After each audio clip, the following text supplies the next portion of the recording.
আসসালামু আলাইকুম ভিউয়ার্স, আশা করি সবাই ভালো আছেন।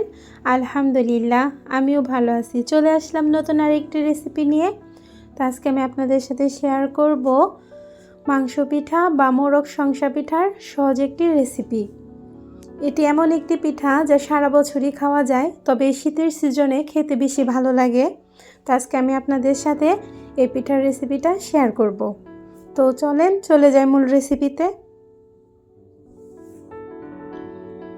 এজন্য এখানে আমি বেশ কিছুটা পরিমাণ পেঁয়াজ কুচানো আর কিছুটা পরিমাণ কাঁচামরিচ কুচানো নিয়ে নিছি। আসলে ঝালটা যার যার টেস্ট অনুযায়ী দিয়ে নেবেন। আর মুরগির মাংস কিছুটা আমি লবণ আর হলুদ দিয়ে সিদ্ধ করে এভাবে থেতো করে নিছি। আর সাথে নিয়ে নিছি অন্যান্য প্রয়োজনীয় উপকরণগুলা। এখন একটা কড়াই নিয়ে নিলাম। কড়াইটাতে আমি দিয়ে দিলাম কিছুটা পরিমাণ তেল আর দিয়ে দিলাম 2 টুকরো তেজপাতা, 2 টুকরো দারচিনি, 3টে এলাচি আর কিছুটা গোটা আস্ত জিরা। তো এটা একটু ভেজে নিয়ে এখানে আমি সেই পেঁয়াজ কুচানো আর কাঁচামরিচ কুচিটা দিয়ে দিছি। এখন এটা একটু নরম করে ভেজে নিব। এখন এখানে দিয়ে দিলাম 1 টেবিল চামচ পরিমাণ আদা বাটা আর 1 টেবিল চামচ পরিমাণ রসুন বাটা। এটা এখন আমি একটু নরম করে ভেজে নিচ্ছি। তো এই পর্যায়ে আমি থেতো করে রাখা মাংসটা দিয়ে দিলাম। আর দিয়ে দিলাম এখানে আমি 1 চা চামচ পরিমাণ শুকনো মরিচের গুঁড়া, 1 চা চামচ পরিমাণ ধনিয়ার গুঁড়া, 1 চা চামচ পরিমাণ হলুদের গুঁড়া আর রাঁধুনি মুরগির মাংসের মশলাটা 1 চা চামচ পরিমাণ দিয়ে দিছি আর গরম মশলা বাটাটা 1 চা চামচ পরিমাণ দিয়ে দিছি। এখন এটা আমি খুব ভালোভাবে একটু ভেজে নিচ্ছি। এভাবে সময় নিয়ে একটু আস্তে আস্তে ভালোভাবে ভেজে নিতে হবে। তো আমার পিঠাটা বানানোর পুরটা রেডি হয়ে গেছে। এখন এটা আমি একটু ঠান্ডা করে নিব। তো এটা একটা সাইডে রেখে দিচ্ছি।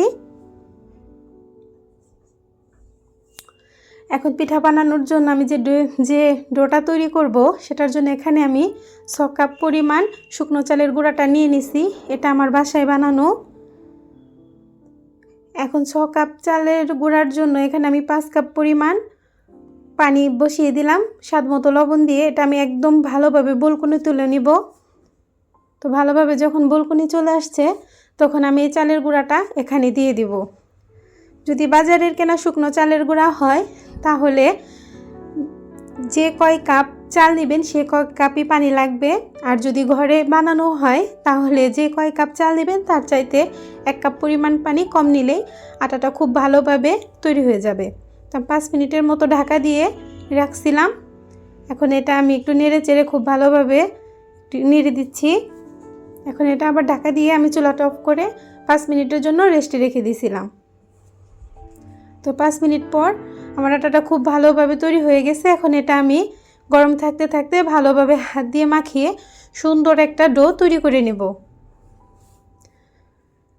এখন এখানে আমি 1 চা চামচ পরিমাণ হলুদ গুঁড়া দিয়ে দিলাম, কেননা এই সংসার পিঠাটা একটু হলুদ কালারের হয়ে থাকে। তো আপনাদের ইচ্ছা, আপনারা ইচ্ছা করলে সাদা করেও বানিয়ে নিতে পারেন। তখন এটা আমি খুব ভালোভাবে মথে নিচ্ছি। এখন এখানে আমি কিছুটা পরিমাণ শুকনো চালের গুঁড়া নিচ্ছি। তো আমি ছোট ছোট ডো বানিয়ে আমি ছোট ছোট করে রুটি বানিয়ে নিব। বাজারে অনেক ধরনের সাজি কিনতে পাওয়া যায়, ইচ্ছে করলে আপনারা সাজের সাহায্যেও এই পিঠাটা বানিয়ে নিতে পারেন।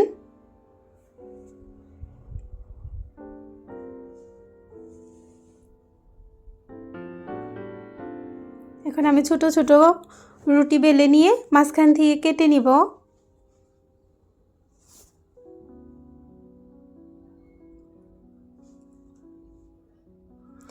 তো রুটিটা আমি এমনভাবে বেলছি, বেশি মোটাও না আবার একদম পাতলাও না, এরকম টাইপের করে নিয়ে নিছি। মাঝখান থেকে কেটে নিলাম। এখন এক টুকরো নিয়ে আমি এভাবে পানির খিলির মতো করে নিয়ে মাথাটা একটু টিপে দিলাম। আর এখানে এখন আমি পুরটা দিয়ে দিচ্ছি। এভাবে সাইড দিয়ে চেপে নিয়ে সিল করে দিলাম। এখন একটু নকশা করে দিচ্ছি। তো দেখেন আমার একটা পিঠা হয়ে গেছে। তো আমি আরেকটা পিঠা বানিয়ে আপনাদেরকে দেখাচ্ছি। তো দেখে বুঝতে পারছেন আসলে কিভাবে বানিয়ে নিলাম। তো এখন মাঝখানে আমি পুরটা দিয়ে আবার মুখটা সিল করে দিচ্ছি। ইচ্ছা করলে এভাবেও রাখতে পারেন, তবে আমি একটু নকশা করে নিলাম, এতে করে দেখতে আরও বেশি ভালো লাগে। তো এটা আমার হয়ে গেল। এভাবে আমি বাকি পিঠাগুলো বানিয়ে নিব। তো আমার পিঠাগুলো বানানো হয়ে গেছে। এখন এটা আমি ভেজে নেব। একটা কড়াই নিয়ে এখানে আমি বেশ কিছুটা পরিমাণ রান্নার তেল দিয়ে দিলাম, কেননা পিঠাটা একটু বেশি তেলে ভাজলে মচমচে হয় এবং খেতে ভীষণ ভালো লাগে।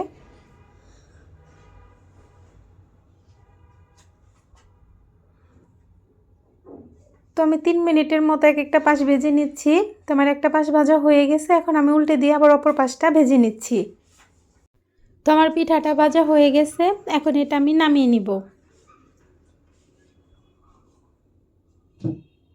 দেখেই বুঝতে পারছেন কতটা মচমচে হয়েছে। তো এভাবে আমি বাকি পিঠাগুলো ভেজে নিব। এই পিঠাটা ছোট থেকে বড় সবাই অনেক পছন্দ করে। তো এই পিঠাটি সন্ধ্যার সময় চায়ের সাথে খেতেও খুবই ভালো লাগে। কিছু কিছু দেশে তো রীতি আছে যে নতুন জামাইদের এই পিঠা বানিয়ে খাওয়াতেই হবে। তো আমার এই পিঠাগুলোও হয়ে গেছে, এখন এই পিঠাটা আমি তুলে নিচ্ছি। তো আমার রেসিপির কোনো অংশ যদি একটু হলেও ভালো লেগে থাকে প্লিজ একটি লাইক দিয়ে পাশে থাকবেন। আজ এ পর্যন্ত, সবাই সুস্থ থাকবেন, ভালো থাকবেন। আল্লাহ হাফেজ। আসসালামু আলাইকুম।